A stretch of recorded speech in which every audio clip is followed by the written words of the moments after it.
Welcome to This Week in Local, a Localogy podcast featuring lively conversations about the local digital ecosystem, hosted by Localogy analysts Mike Boland and Charles Laughlin. Hello, everyone. Welcome to This Week in Local. I'm Charles Laughlin, your co-host. And here I am with Mike Boland, your other co-host. Mike, how are you? Hi, Charlie. Doing well. Great. So today we're doing part 2 of our Voices of L23 series. I think it's probably the end of the series. So it's a 2-part series. Last week, what we did was we shared some audio from the event and talked about kind of where it fit into the broader thematic scope of what we cover and Localogy Insider and just the broader Localogy ecosystem that we cover. Mike, why don't we get right into it? Why don't you set up our first clip for today? Yeah, so first off, we have Monica Ho, who is CMO of Soci. Many of our listeners and people in the Localogy sphere know Monica well.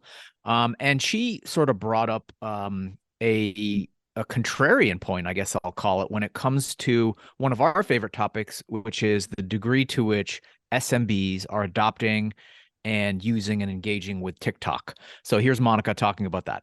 When it comes to small businesses and businesses executing well in TikTok, I feel like it's been a bit of a struggle. TikTok is another one of those platforms that you have to actually produce content natively through the platform. They have a lot of different content creation modules that you'd want to take advantage of. So you couldn't take something from Instagram and apply it to TikTok, which is a challenge if you're trying to scale your digital marketing. Despite that, TikTok has a lot of opportunity, a lot of eyeballs and audiences, right? What I was talking to Mike and the panel about right before the session is we do this annual study where we're looking at what businesses are actually doing on social today and in search. And one of the surprising findings from this year is when we evaluated all of the content being produced across top channels like Facebook, Instagram, et cetera, small percentage had video content. So I just want to ask the audience, if you could think about businesses, of business content that's being produced on Facebook, Instagram, what percentage has videos? Anybody want to take a guess? Just throw a number out. What is it? 8%? Anybody else? 5%? 2.5%. Okay, so 2.5% of that content utilizes videos, even though video ads have 2x the engagement of photo ads.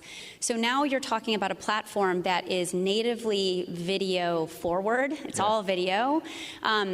Businesses are struggling. I think as technology advances, we'll be able to catch up. But the reality right now is it's not easy for the typical business to engage. So breaking that down a bit, Charlie, Monica brings up an interesting point here. And first, as sort of background and context, the data she's referring to is Soci's LMBR study, which essentially scrapes a lot of online content and listings and things that SMBs are doing across Google and Facebook and Yelp. And it sort of aggregates all of that. So it's very data backed. And it's interesting, like I said, it's contrarian. I mean, we sort of anecdotally a lot point to the fact that SMBs, at least some of them, the early adopters, are really leaning into TikTok. I like her comments on the challenges in doing so, in that it's a native medium. You can't just take your video from somewhere else. So that's one of the challenges.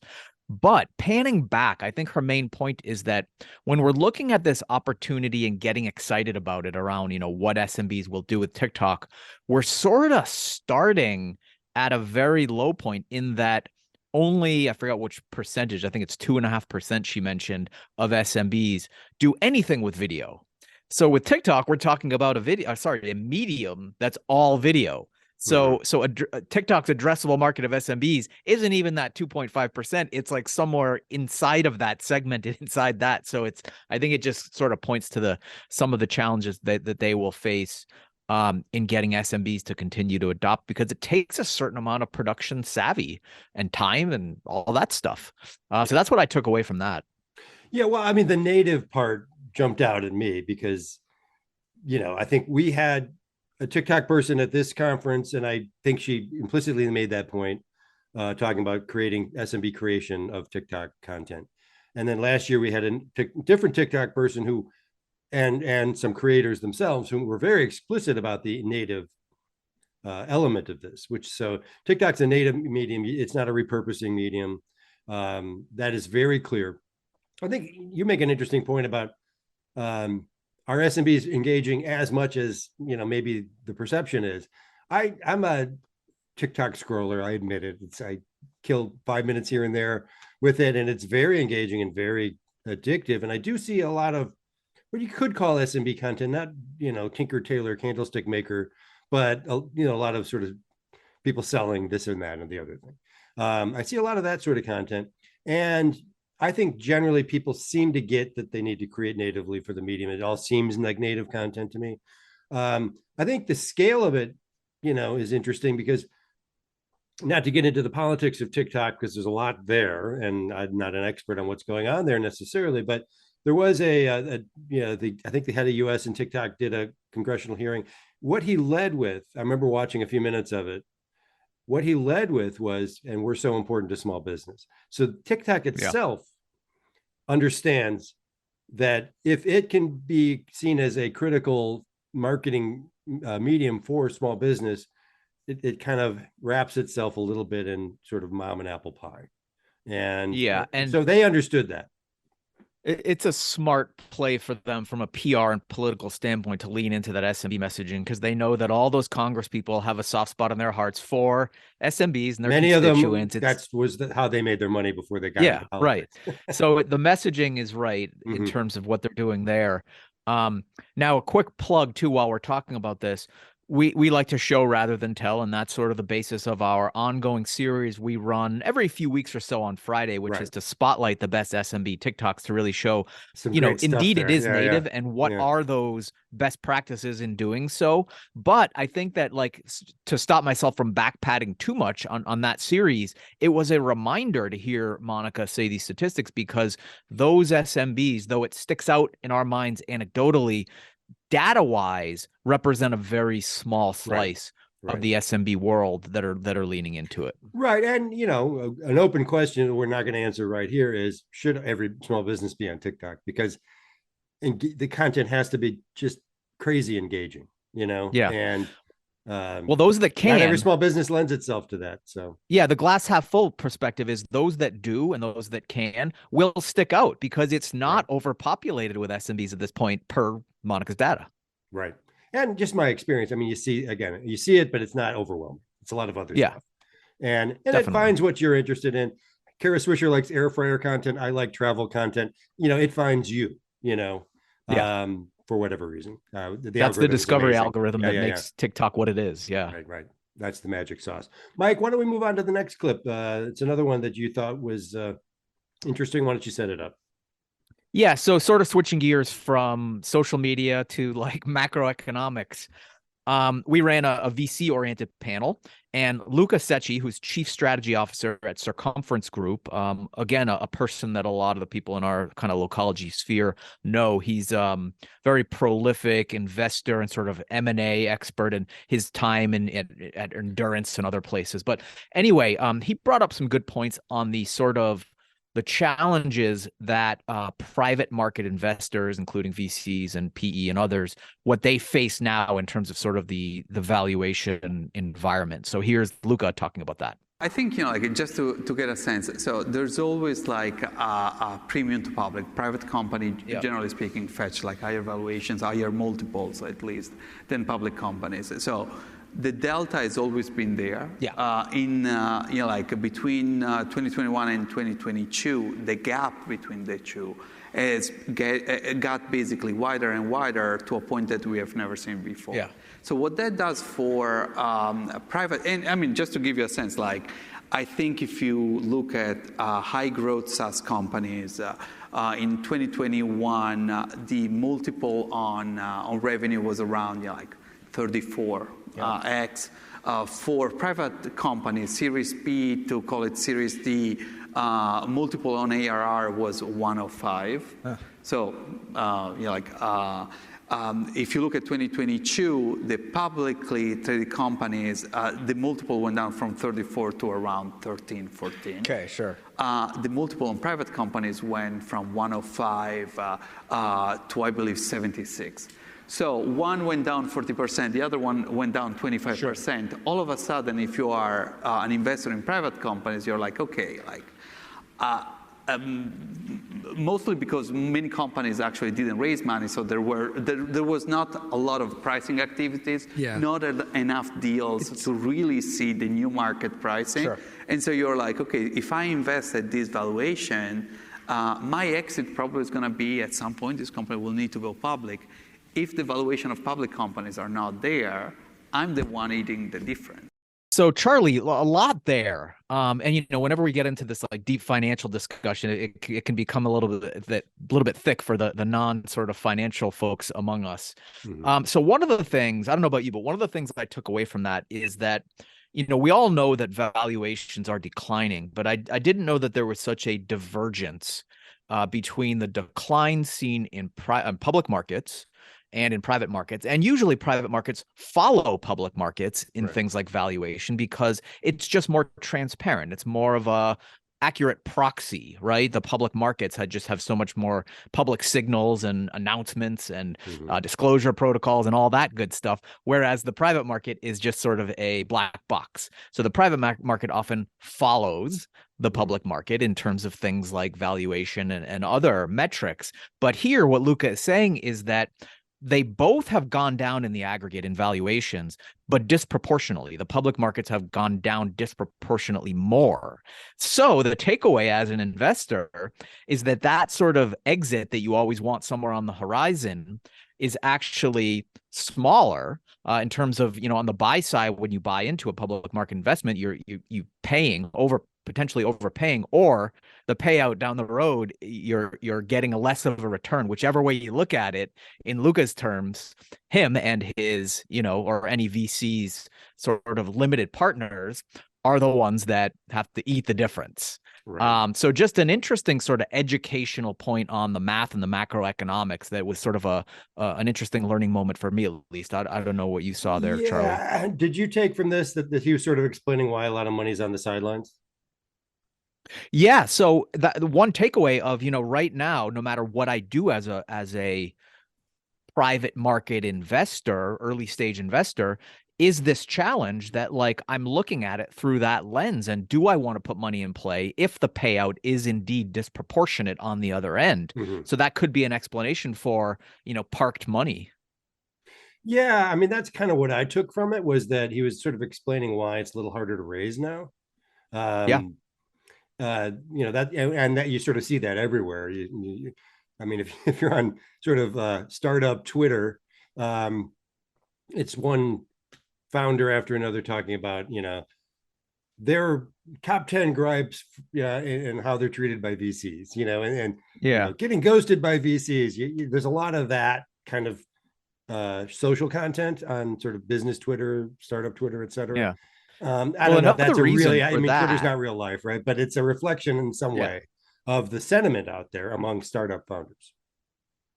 I think another reason for that is that the sort of power dynamic has shifted to the other side of the table. It is now a buyer's market for startup equity, where, the leverage used to lie on the side of the table of the startup, whereas now, just based on valuations and all the macroeconomic factors, there are less VCs coming to them and just like, getting in a bidding war, which is why you saw all those just massive multiples.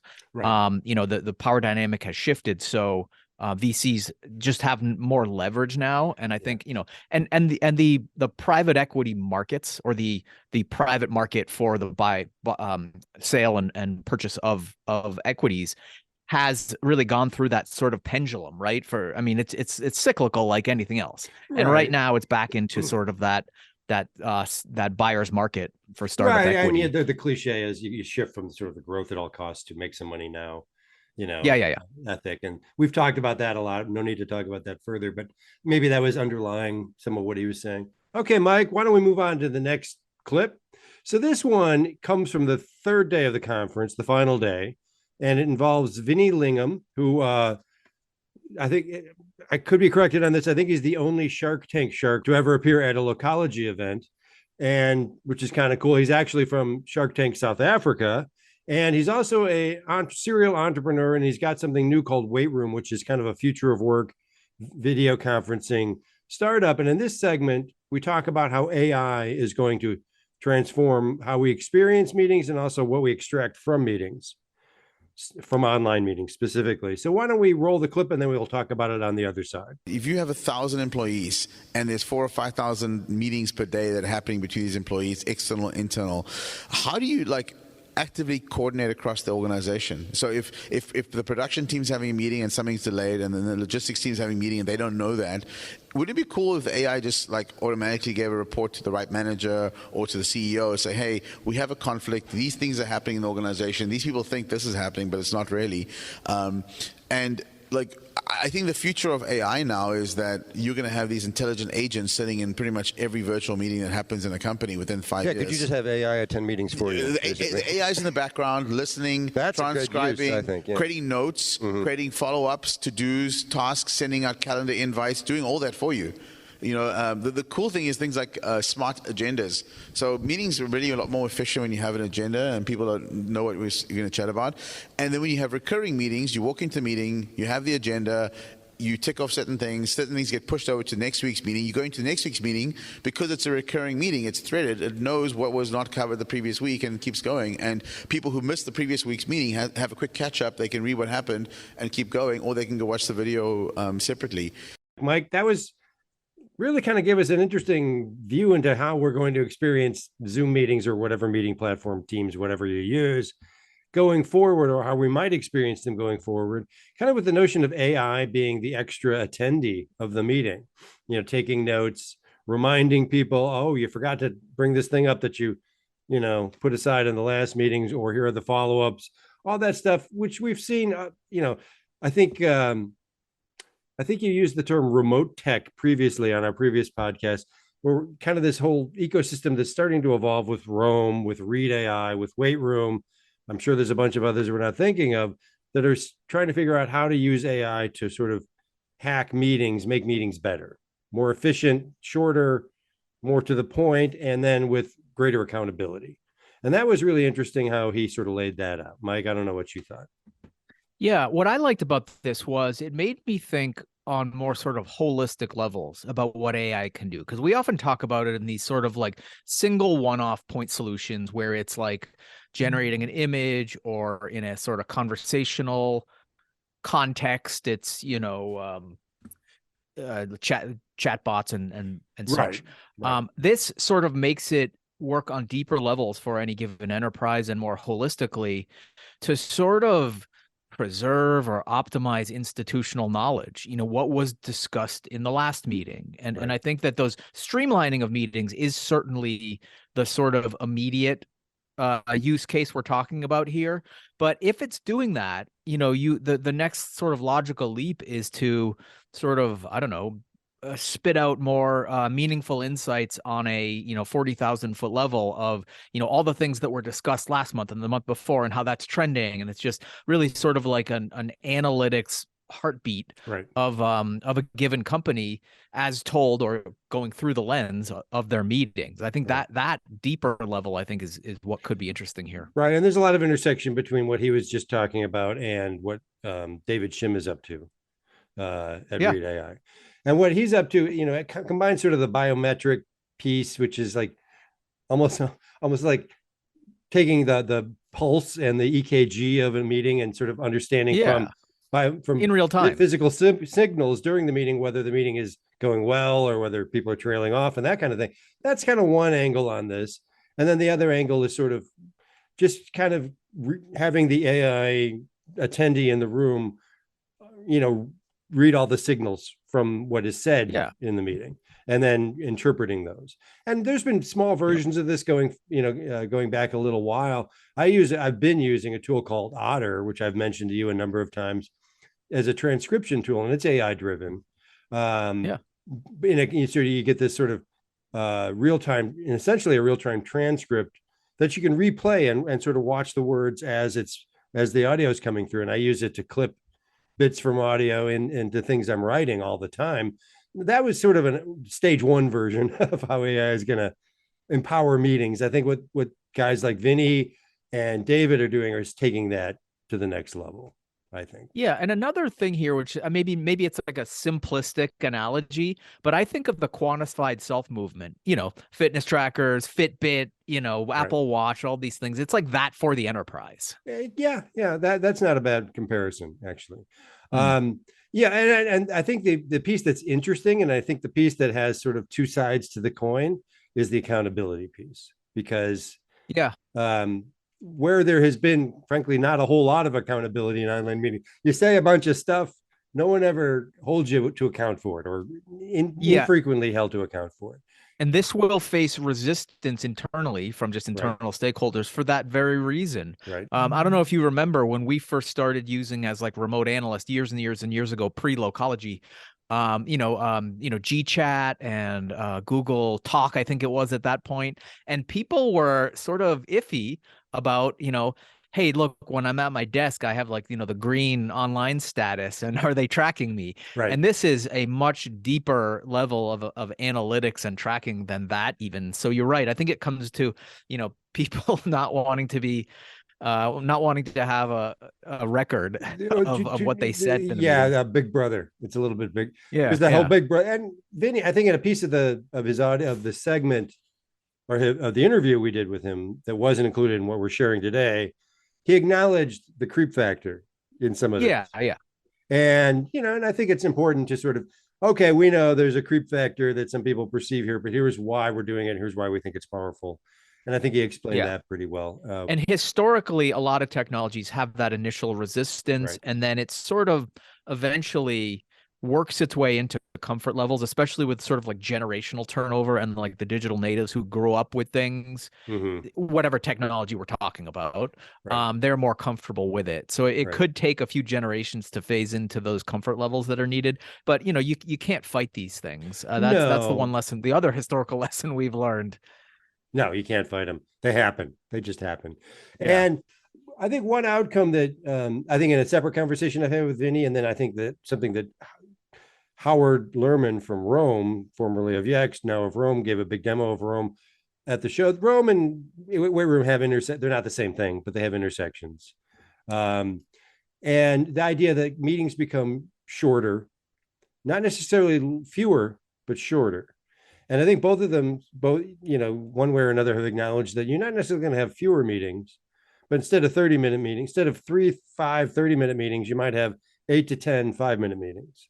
And I think the idea that AI and some of this technology being applied to online meetings is creating opportunities to have shorter, more intentional meetings with more actionable outcomes. I think that's kind of where this is going, where this could be going anyway. And I think everyone welcomes that. Yeah, I would think. If that's how it ends up, I think people would say that this has been a good thing. Maybe there'll be some initial resistance to my manager showing me the AI script with highlights on it. Yeah. Here's what you're committed to. I'm sure it would be handled differently. But, the in effect doing that to somebody, I think that would be like, oh, God, here we go. There's going to be some of that maybe. But I think in the end, if this all works out the way it's promised, it's going to be a good outcome. Anyway, Mike, I don't know I think that seems like a good place to wrap it up. Why don't you read us out?